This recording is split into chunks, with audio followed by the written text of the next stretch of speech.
ఆయన సంచరించే గుంపులో నీ ఉందువగాక, నీ కుటుంబాల మధ్యలో ఆయన సంచరించునగాక, నీ వ్యాపార వ్యవసాయాల మధ్యలో ఆయన సంచరించునగాక, నీ ఆత్మీయ జీవితంలో ఒడిదుడుకులు వచ్చినా, చీకటొచ్చినా, కలవరం వచ్చినా కంగారు పడనక్కరలేదు.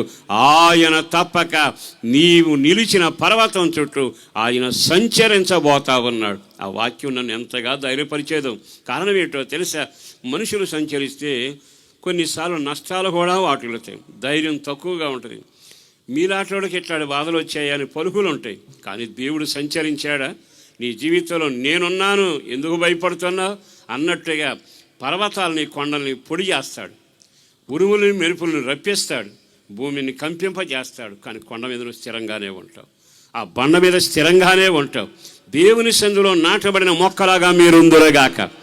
నేనైతే నా దేవుని మందిరంలో పచ్చని,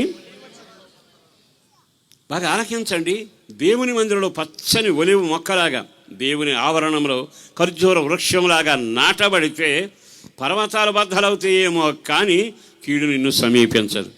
భూమి కంపిస్తుందేమో కానీ నీకు విపత్తు రాదు. నీ వ్యక్తిగత జీవితంలో కారు మేఘాలు కమ్మొచ్చేమో కానీ అవి నిన్ను తాకవు. కారణం ఏమిటో తెలుసా? నిన్ను సౌలు చేతికి అప్పగించను, నిన్ను సౌలు చేతికి అప్పగించను, నిన్ను చీకటికి అప్పగించను, నాశనానికి అప్పగించను. మంచి రోజులు ఈ రాత్రి మొదలవబోతున్నాయి. ఈ కాట్రేనిపాడులో సభ ప్రారంభించబడింది. దేవుని కృప దిగి వచ్చింది. ఆయన కార్యాలు నిన్ను దర్శిస్తున్న వేళ మరొక్కసారి చెప్పాలి అంటే, దావీదు జీవితకాలం సౌలు చేతికి అప్పగించబడకుండా కాపాడుబడ్డాడు.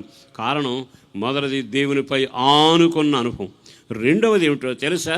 నిరాశ అనే చెట్టులో నుంచి లేవాలి, చీకట్లో నుంచి లేచి